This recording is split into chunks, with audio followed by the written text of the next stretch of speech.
Welcome to CarBuyMe with Camryn, where I give you tips to personalize any model to your taste.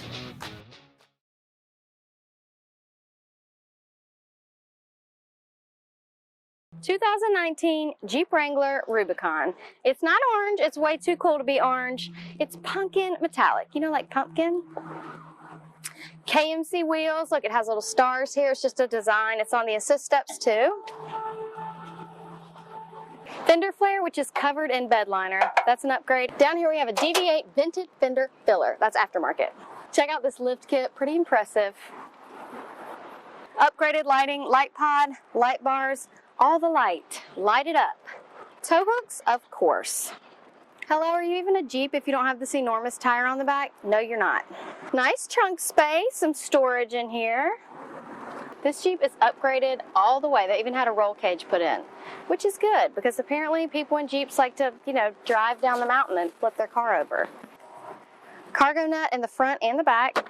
Okay, we have the light pods, the light bar. These are halogen lights, which can be upgraded to LED.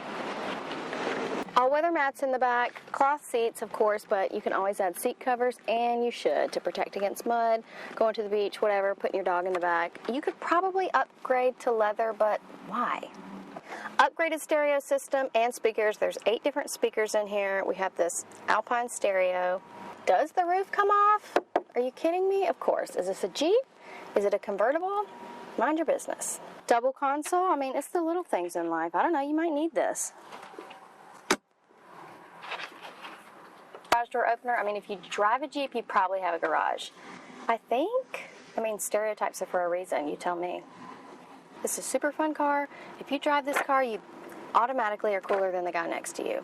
This car is good for literally anything. You can take this bad boy to the beach, take the top off to do that, and then put the hard top back on and go to the mountains. The car looks really nice, so you can take it on a date night.